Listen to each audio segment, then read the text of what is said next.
you so much for joining me. I was really pleased that Victoria contacted me and to speak to you guys, because it's really important for me. One of my goals as a holistic nutritionist is to help people get healthier, and of course with healthy weight loss, if you look down at the side, of course when you lose weight in a healthful way, there's a difference between losing weight and losing weight healthy.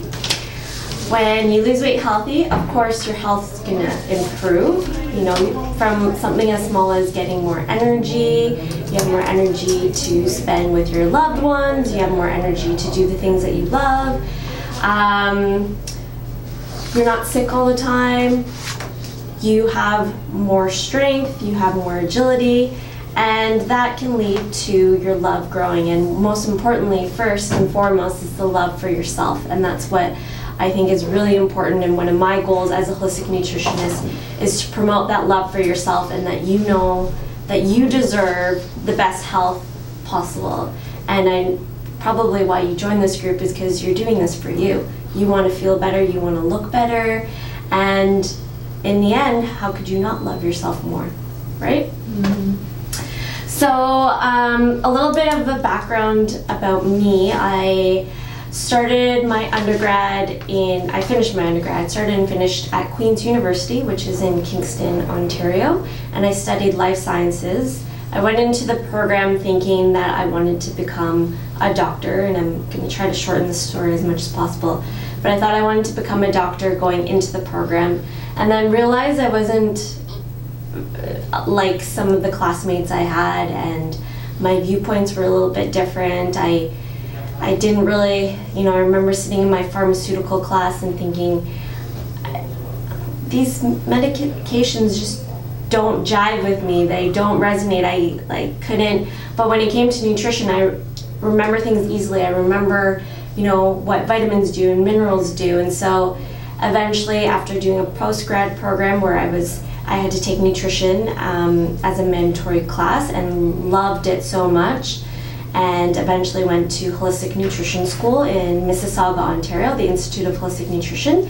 And then that's where I earned my certified nutritional practitioner designation. And since then, this is where I was led to, and it's ultimately my passion when it comes to health. Nutrition plays such a huge role, and as a holistic nutritionist, I tie in a lot of other aspects to health, because nutrition is just one aspect, but there's also lifestyle choices, supplements, sleep, stress. There's so many other emotional components, as well as a huge part of what I do in my practice. So nutrition is definitely a focus, and that's what we will focus on today. And I wanted to talk about the 3 things you need to know about losing weight, which I don't think a lot of people touch on. And that is eating real food. Tied in with that, eliminate artificial sweeteners, and eliminate allergenic foods. And so we'll go into greater detail on those 3 topics. So we'll start with eating real food.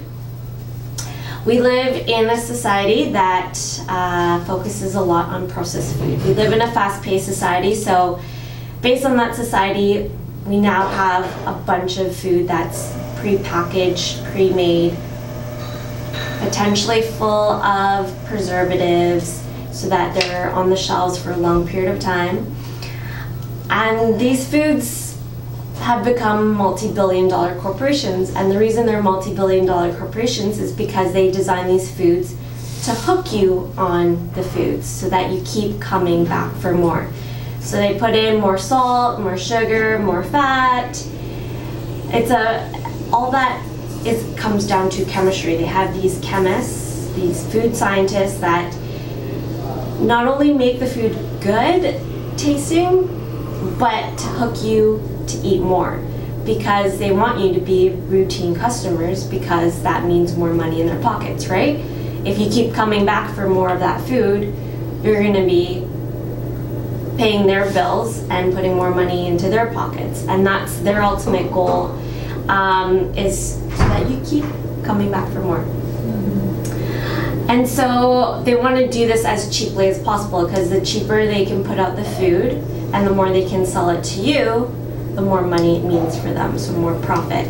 So these cheap ingredients include artificial flavors, so they're not even using the real stuff. It's synthetic flavors that could be 50 plus different ingredients just to make that one flavor.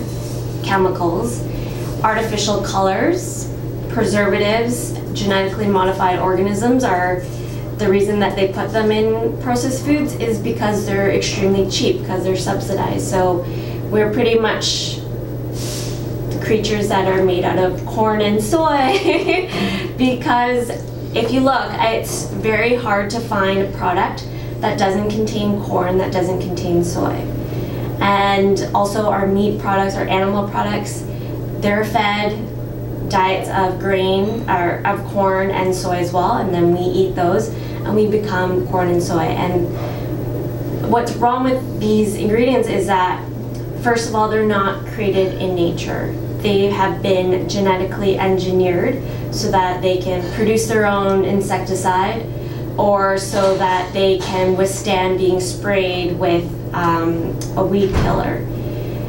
So there are a number of different studies, but it's hard to find, so I didn't put down too many details about GMOs because the studies are hard to find, so I don't have very much to back me up right now, but there are a lot of information out there. And yes? Remind me, awesome video, not mine, video of Dr. Terry. Mm-hmm. Have you seen this video of 2.5 hours No. of his presentation? He does it. There's a doctor that he was one of the who made the GMOs in 80s. Mm-hmm. And then after he saw the outcome, he started to say, okay, it's wrong, we don't have to do. But he was late and he was fired and blah blah blah.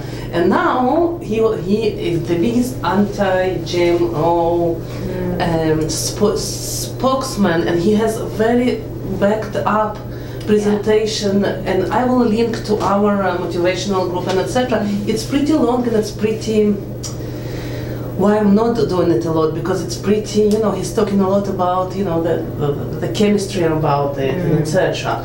But on the other hand, if you can pull it through and you will understand what he's talking about, it's amazing how he explains it all and how he backs it up with all his research. And not only his research, the research that is up to date. So, and he's talking a lot about Roundup, which is herbicide. It's a weed killer. Weed killer. Yeah, so that they genetically modify corn so that you can spray the weed killer and it doesn't destroy the corn, but the weed around it. Not just corn, everything. Corn, soy. Corn, yeah, it's just corn as an example, yeah.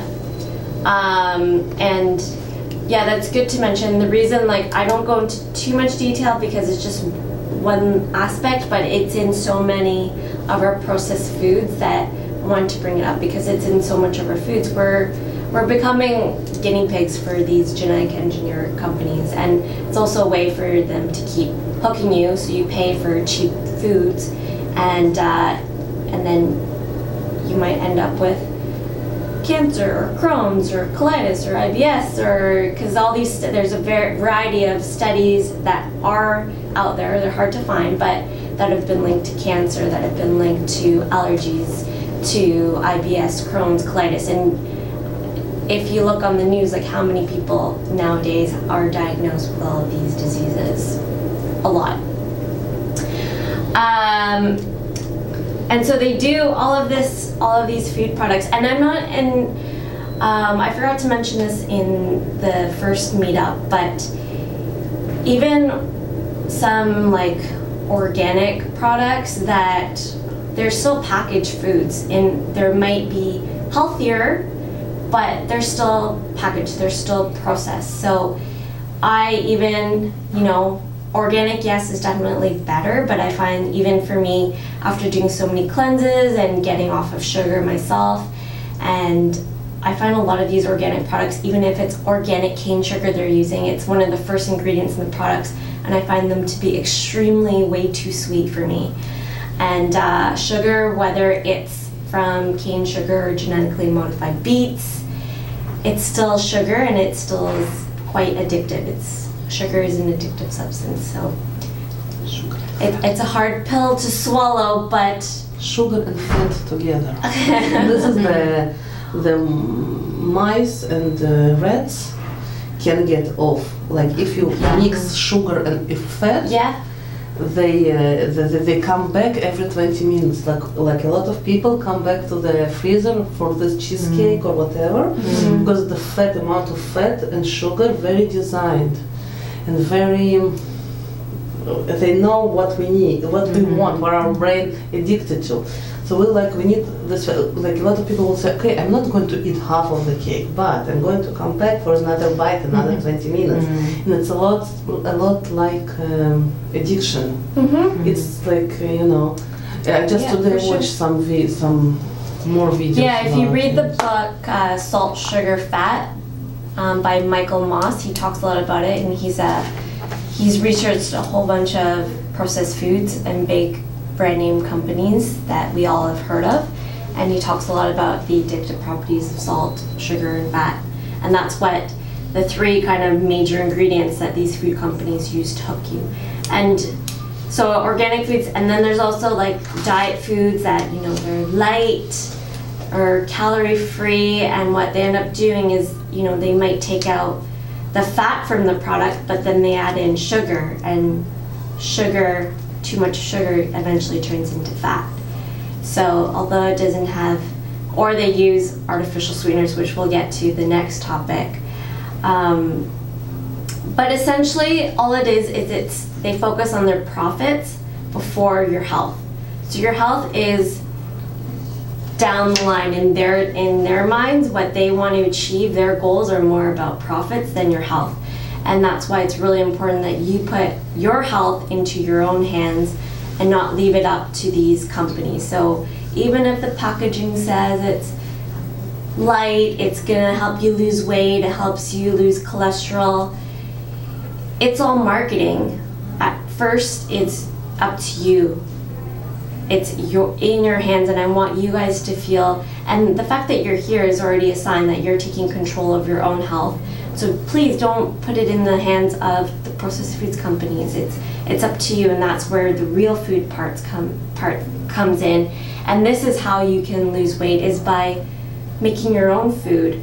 And it's real food to me is the way as close to Mother Nature as possible. So that means fresh foods, local if you can. We're in Canada, and we don't always get the foods that we have right now in the summertime we can't get all year round, like in other places around the world. But at least in Vancouver, we still have stuff that grows in the winter. And I'm from Ontario, so in the winter time we have to get everything imported.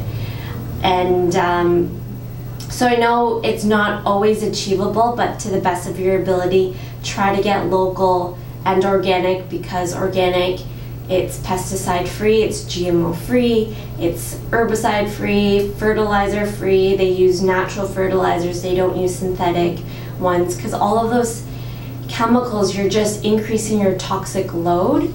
And when you increase your toxic load, you're making yourself more susceptible to hormonal disruption. And when your hormones are disrupted, you can't lose weight because your hormones are thrown off. You can't sleep properly, or you can't detox properly. Your liver's taxed, so if your liver's affected, then your digestion's affected. And if you can't digest your food properly, then you might lead to weight gain. So it's a lot of domino effects. So the more that we can eliminate these toxins, the better. So that's where fresh organic foods, and there's some great organic packaged products. I'm not saying that they're all bad, but trying to avoid the packaged stuff, buy more comes fresh. in package as well nowadays. I know, that's the thing. There's like on my grocery, the things that do come in packages are rice, quinoa, beans, lentils, buckwheat. Those are the kinds of things that I'm buying. But I don't, if I'm gonna have pancakes, I'm gonna make my own pancakes. If I have a craving for pizza, I'm gonna make my own gluten-free pizza without the cheese, because I'm controlling the ingredients, and that's where it's really important to put the health in your hands, because you get to control the ingredients. You don't have to rely or check the ingredients and make sure, oh, how much soy did they put in this product, or is there corn in this product, or how much sugar did they put in this product? You don't have to worry about that because you're the one controlling the ingredients.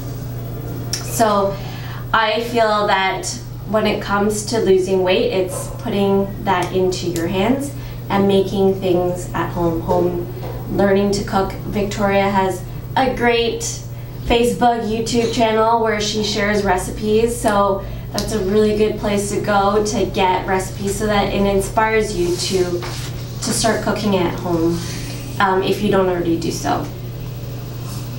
And to cook with love. Cooking with love it makes such a difference. There's a reason why your mom's cooking is the best cooking in the world, right? Because it's always made with love, and that's really, really important, to make food with love, because I think that so much of that is lost because we live in such a fast-paced society that people spend more time watching TV, or they're on their Facebook, or they're on their internet, or they work. They spend more time, working for someone, and we all need to work. We need to make money, absolutely. But there's so much little time for yourself and for your family, and to cook with love makes such a huge difference. And I think that it's really important when you need to lose weight, because that love is just so important. First of all, your love for yourself, and for the love for the people around you. Do you agree? Yeah. Yeah. Yeah. Amen. All about the love. All about the love. Are there any questions about this section, the real foods? So when we buy meat, let's say in Costco, right? Mm-hmm. And it says lean Mm-hmm. on the package, Yeah. or organic meat. Mm-hmm. What's lean? Well, lean is just the fat content, so there's less fat content in the meat. When it comes to meat, I highly recommend the grass-fed, because otherwise it's fed genetically modified corn or soy. Grass-fed, pasture-raised, and also I like going to butcher shops because you can ask the butcher more details, because even though, it says organic, but it could still be fed organic corn or soy, which fattens up the animal a lot quicker. I haven't found any chicken that's not fed corn. If it's organic, it's fed organic corn. It's part of it. I haven't been able to find like corn-free chicken, but I found soy-free chicken. Soy-free chicken, that's good. I found soy-free, but it starts like it's like we bought it one time, but it's $40 per chicken. Yeah. Like it's huge chickens, and they do it for like 8 months. And those chicken for soups.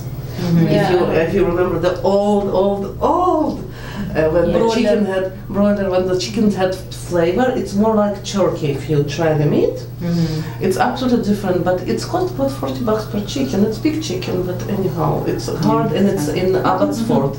And it's Abbotsford, and you need to call her, and it's like very. I saw the farm itself. I've been on the farm, and I saw how they're really outside and out there, the chickens.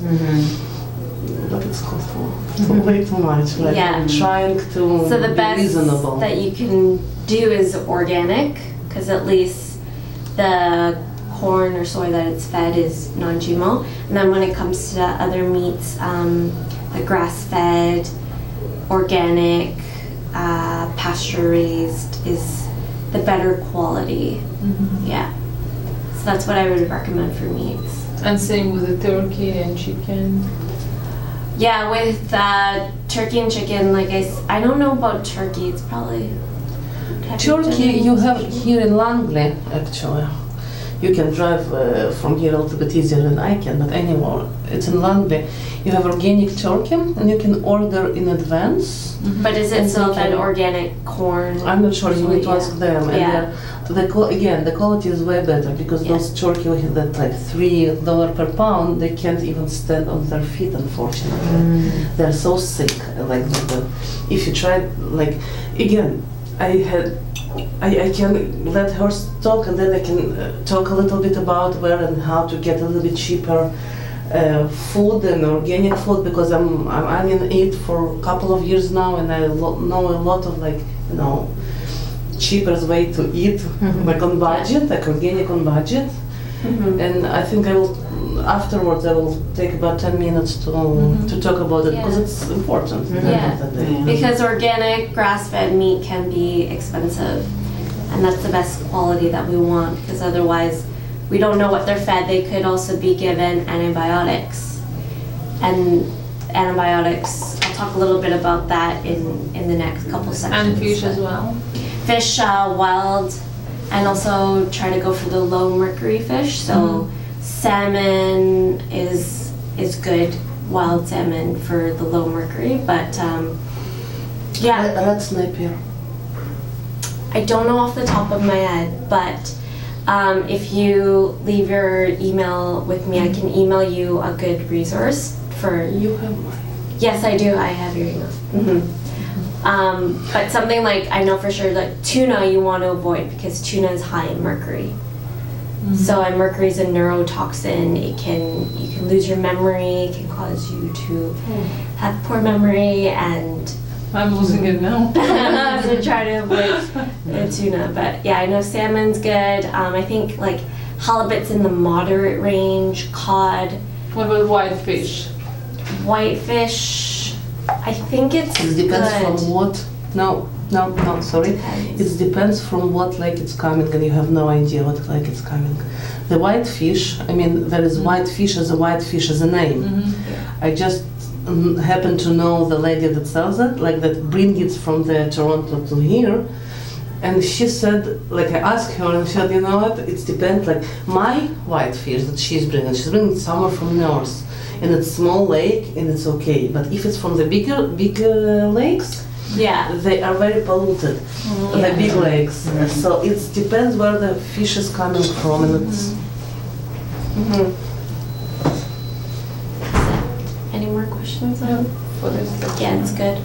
Because otherwise, if it's not wild, they're farmed, and they could be fed corn and soy as well. Okay. Which how do That is fish best. How do fish end up getting corn and soy in their natural habitat? They don't. Well, you can. They don't swim off onto the land and eat corn and soy in the fields and swim back. It's not part of their natural diet, but that's how they're fed if they're farmed. Yeah.